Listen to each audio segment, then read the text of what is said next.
সালামু আলাইকুম। আমি doctor Naimul Kibria, BHMS Bangladesh homeopathy medical college, BHMS রোকেয়ান ইসলাম হোমিওপ্যাথি মেডিকেল কলেজ। আমরা আজকে বলবো ইনফার্টিলিটি নিয়ে, বন্ধ্যাত্ব। ইনফার্টিলিটি মানে বন্ধ্যাত্ব নিয়ে। তো আমাদের অনেক শুভাকাঙ্ক্ষী আমাদের থেকে জানতে চাচ্ছিল বন্ধ্যাত্ব নিয়ে হোমিওপ্যাথিতে কি কি আছে। এটা নিয়ে আমরা যদিও একটা ভিডিও করছি। এখন এটা ওখানে আমরা ওভারঅল সিস্টেমটা বলছি যে আসলে বন্ধ্যাত্ব নিয়ে আমাদের হোমিও ওষুধ আছে এবং বন্ধ্যাত্ব সবারই হইতে পারে, কারণ মানে কমন কথা বলছি। আজকে আমরা বলবো যে পুরুষের কি কি কারণে বন্ধ্যাত্ব হইতে পারে। প্রথমে বলে রাখি, আমরা যে এখানে বলবো, আমাদের আগের কিছু ভিডিওতে আমাদের অনেক ডাক্তার ভাইরা বলতেছিল যে আমরা যেন মেডিসিন না বলি। কিছু কিছু ডাক্তাররা বলতেছিল মেডিসিন বলার জন্য, আবার কিছু কিছু বলতেছে মেডিসিন বললে এটা হিতের বিপরীত হবে রুগীরা। আমরা যদিও সতর্ক করতেছি যে আপনারা এখান থেকে, রুগীরা যেন এখান থেকে ওষুধগুলা না খায়, কিনে ডাক্তারের কাছে যায়, না বলে যে আমাকে এটা দেন, এটা দেখছি বন্ধ্যাত্বের জন্য।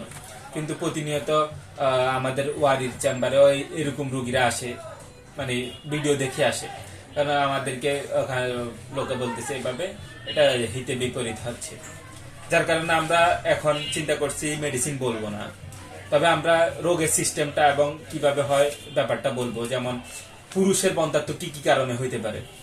পুরুষের বন্ধ্যাত্ব মেইনলি আমরা দেখি যে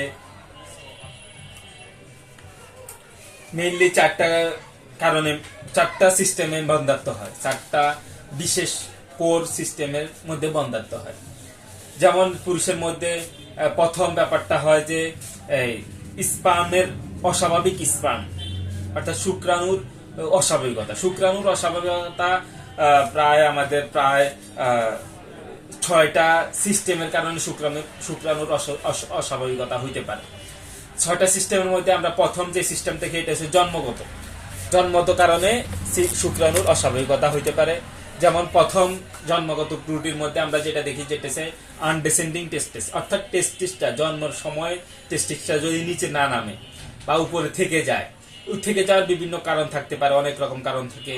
এটা অনেক সময় হরমোনাল কারণে হয়। আমাদের এগুলার ওষুধ আছে এই টেস্টিস নামানোর জন্য। যদিও এলোপ্যাথিতে এটা অপারেশন করতে হয়, আমাদের কাছে ওষুধ আছে। যেমন হরমোন সাধারণত বলা হয় যে থাইরয়েড হরমোনের কারণে এই ব্যাপারটা হয়, কিন্তু আমাদের থাইরয়েড হরমোনের ওষুধ আছে, এবং এমনকি থাইরয়েড হরমোন দিয়ে ওষুধ তৈরি আছে, থাইরয়েডিনাম। তো এরকম আমাদের ওষুধ আছে। ওষুধ খেয়ে এটাকে ডিসেন্ডিং টেস্টিসটাকে নিরসন করা সম্ভব এবং এটা ভালো হয়। এরপরে দ্বিতীয় কারণ যেটা হয়, কার্টেজিনিয়াস সিনড্রোম। এটা একটা কার্টেজিনিয়াস সিনড্রোমটা হচ্ছে, এটাও একটা জেনেটিক রোগ, যেটা মনে করেন সিলিয়াগুলা, এটাকে সাধারণত প্রাইমারি সিলিয়ারি ডিসনেসিয়া বলে। হ্যাঁ, এটা একটি জন্মগত বা এই জেনেটিক রোগ। এটা সাধারণত শ্বাস প্রশ্বাসের সমস্যা করে, এবং সাধারণত ব্যাপার হচ্ছে সিলিয়াগুলা এটা দুর্বল থাকে। সিলিয়া যেটার মাধ্যমে এরকম শুক্রাণু ডিম্বাণু জায়গা অতিক্রম করে, বা এই সব জায়গার মধ্যে সিলিয়া থাকে। সিলিয়ার অস্বাভাবিকতাকে এখানে বোঝানো হচ্ছে। তৃতীয় রকম জন্মগত ত্রুটির মধ্যে আমরা দেখি হাইপোস্পাডিয়াস। এটা হচ্ছে জন্মগত ত্রুটি। এখানেও পুরুষের যে মূত্রনালীটা যখন ঠিক মতো জায়গা মতো না থাকে, অস্বাভাবিক থাকে, তখন এই স্পার্মের সমস্যা হওয়ার দ্বিতীয় সিস্টেমটা আমরা দেখি যে ইনফেকশিয়াস ডিজিজের কারণে। ইনফেকশিয়াস ডিজিজের মধ্যে আমরা যেটা দেখি মাম্পস অর্কাইটিস। মাম্পস হওয়ার পরে যাদের এই অর্কাইটিস হয়, টেস্টিস রোগ হয়, তাদের জন্য তাদের এই শুক্রাণুর সমস্যা হয়। এরপরে আমরা দেখি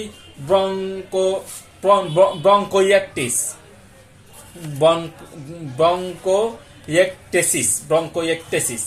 এটা একরকম এই ফুসফুসের রোগ জনিত সমস্যা।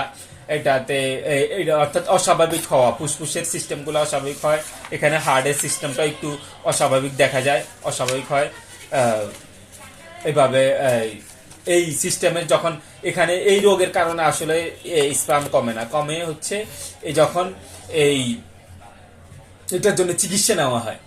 এই চিকিৎসাটাই জটিলতা তৈরি করে এবং এই স্পাম গুলা নষ্ট হয় বা স্পাম কমে যায়, স্পাম মারা যায়। এরপরে আমরা যেটা দেখি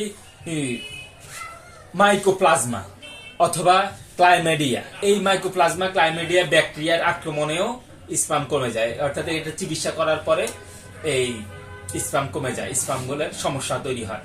এরপর তৃতীয় নাম্বার স্পাম কমে যাওয়ার যে মূল কারণ সেটা হচ্ছে তাপমাত্রা জনিত। তাপমাত্রা জনিত স্পাম কমে যায়। তো এই তাপমাত্রা জনিত স্পাম কমে যাওয়া, তাপমাত্রা এমনিতে সাধারণত যদি কেউ অতিরিক্ত তাপে থাকে তাদের স্পাম মরে যায়। স্পাম আমাদের টেস্টিসটা নিচে থাকে কেন?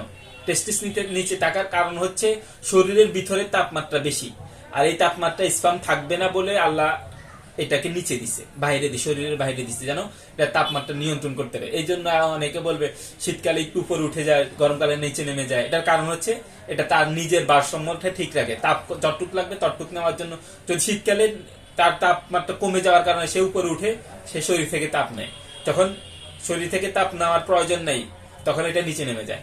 এই জন্য অনেক সময় আমরা দেখি যারা ভারী প্যান্ট পরে, গায়ে লাগানো ইয়ে পরে, আন্ডারওয়্যার পরে, তাদেরকে আমরা নিষেধ করি যদি এই স্পামের সমস্যা থাকে। এরপরে আমরা যে জিনিসটা দেখি সেটা হচ্ছে এই তাপমাত্রা জনিত বেরিকোসেল রোগটা, বেরিকোসেল ডিজিজের কারণে অন্ডকোষের রগগুলা ফুলে যায়, এটা স্পামের সমস্যা তৈরি করে। এরপরে আমরা যেটা দেখি সেটা হচ্ছে বিগ হাইড্রোসিল, অর্থাৎ টেস্টিসের মধ্যে পানি জমে যাওয়া, এটা পানি জমে অস্বাভাবিক রকম বড় হয়ে যাওয়া, হাইড্রোসিল বড় হলে স্পামের সমস্যা হয়। এরপরে আমরা দেখি যে ফাইলেরিয়াসিস এটাও একরকম সংক্রামক রোগ। এটার কারণেও আমাদের এই টেস্টিস স্পাম গুলা কমে যায়। এরপরে চতুর্থ নাম্বার স্পাম কমার কারণ হচ্ছে যেটা নর্মাল কারণগুলো দেখা যায়, জেনারেল কজের মধ্যে আমরা দেখছি ক্রনিক ডিবিলিটেটিং, অর্থাৎ দীর্ঘস্থায়ী দুর্বলতা জনিত রোগ, অর্থাৎ অনেক দিন থেকে সে দুর্বল, বিভিন্ন ভাবে দুর্বল যারা, এদের এই স্পাম কমে যায়, স্পাম নর্মালি স্বাভাবিক তৈরি হয় না বা স্পাম নিত্য তৈরি হয়। এরপর অনেক সময় আমরা দেখি যে যাদের ম্যালনিউট্রিশন অর্থাৎ অপুষ্টিজনিত যারা ভোগে তাদেরও স্পামের সমস্যা হয়। এরপরে হেভি স্মোকিং, অতিরিক্ত স্মোকিং করাও বন্ধ্যাত্বের কারণ হয়, অর্থাৎ স্পামকে কমিয়ে দেয়। এরপরে আমরা বলবো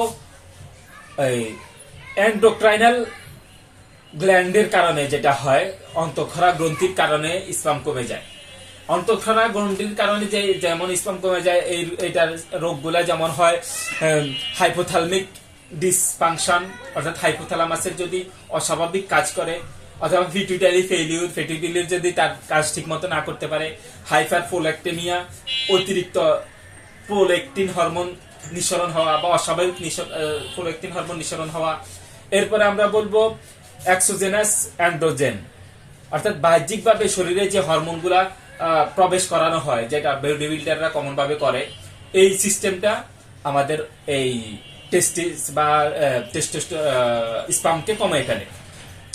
এরপরে আমরা বলবো থাইরয়েড ডিসফাংশন, যদি থাইরয়েড গ্ল্যান্ড অস্বাভাবিক কাজ করে তখনও স্পাম কমে যায়। এরপরে আমরা বলবো অ্যাড্রিনাল হাইপারপ্লাসিয়া, অ্যাড্রিনাল গ্রন্থি যদি অস্বাভাবিক কাজ করে, হাইপারপ্লাসিয়া বড় হয়ে অস্বাভাবিক বা বৃদ্ধি পায়, তখন স্পাম কমে যায়। এরপরে আমরা বলবো জিনগত সমস্যার কারণে এই স্পাম কমে যায়। জিনগত সমস্যা হচ্ছে যদি 47টা XY ক্রোমোজোম থাকে, অর্থাৎ XXY ক্রোমোজোম হয়, অর্থাৎ এখানে হচ্ছে নর্মাল ক্রোমোজোম হবে 46টা, অর্থাৎ 23 জোড়া ক্রোমোজোম হবে। কিন্তু যদি অতিরিক্ত একটা X ক্রোমোজোম থাকে, তখন তাদের এই জিনগত সমস্যার কারণে টেস্টোস্টেরন কমে যায় এবং টেস্টোস্টেরন স্বাভাবিকভাবে তৈরি হয় না, এই টেস্টোস্টেরনের সমস্যা হয়। এবং ওয়াই ক্রোমোজোম যদি ডিলেটেশন বা ওয়াই ক্রোমোজোম নির্দিষ্ট অংশ অনুপস্থিত বা যদি মুছে যায় ওয়াই ক্রোমোজোমের, তখন এই টেস্টোস্টেরন নরমাল ভাবে তৈরি হয় না। এই যে আমরা ক্রোমোজোমের সমস্যা, গ্ল্যান্ডের সমস্যা, তারপর মনে করেন সাধারণ জেনারেল কারণগুলো যেমন ম্যালনিউট্রিশন, স্মোকিং এবং ক্রনিক ডিবিলিটি, এই ব্যাপারগুলা বলছি, তাপমাত্রার সমস্যাগুলা বলছি। এই রকম সবগুলা সমস্যার জন্য আমাদের হোমিওপ্যাথিক ওষুধ আছে এবং অনেকগুলা ম্যানেজমেন্ট আছে। আমরা আপনাদেরকে বলে দেব কখন কি করতে হবে আমাদের কাছে যখন আসবেন, এবং এগুলোর জন্য সবগুলার ভিন্ন ভিন্ন ভিন্ন ওষুধ আছে। এরকম না যে এই মনে করেন কমন ভাবে অনেকে ওই আমাদের প্রথম ভিডিওতে আমি হালকা তো একটা মেডিসিন বলছিলাম, যেরকম অ্যাগনাস কাস্ট, তারপর আশভাগান্দা, এইভাবে টেস্টিস, তারপর মনে করেন এভাবে অনেকগুলা মেডিসিন আছে যেগুলা কম ভাবে ব্যবহার হয়, কিন্তু এই কমন ওষুধে এই সমস্যাগুলা নিরসন হবে না।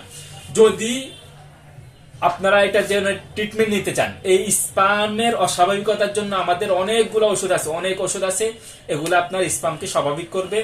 এবং এই যে হরমোনাল অস্বাভাবিকতা, এই হরমোনাল অস্বাভাবিকতার জন্য আমাদের পিটুইটারি মেডিসিন আছে, থাইরয়েড মেডিসিন আছে, এইভাবে ভিন্ন ভিন্ন।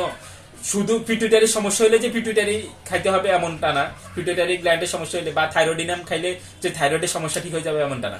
আমাদের লক্ষণ হিসাবে ভিন্ন ভিন্ন অনেক রকম ওষুধ আছে। শুধু থাইরয়েডের সমস্যার জন্য আমাদের প্রায় 15 থেকে 20টা মেডিসিন আছে। এইভাবে যখন আপনাদের সমস্যাটা আসবে আপনারা আমাদের কাছে বললে আমরা ওই হিসাবে আপনাদের যখন ট্রিটমেন্ট দিব আপনারা রোগ থেকে আরোগ্য হবেন ইনশাআল্লাহ। এই বলে আজকের মতো, আজকে দীর্ঘ টাইম 10-11 মিনিট হয়ে গেছে, 12 মিনিট প্রায় হয়ে যাচ্ছে। এই জন্য আমরা মেলের যে সমস্যা, প্রথমে স্পামের সমস্যার কথা বলছি, আরো 3টা সমস্যার কারণে মেলের বন্ধ্যাত্ব হয়। বাকি 3টা সমস্যা আমরা পরবর্তীতে বলবো ইনশাআল্লাহ। আজকের মতো এখানেই বিদায় নিচ্ছি। আসসালামু আলাইকুম।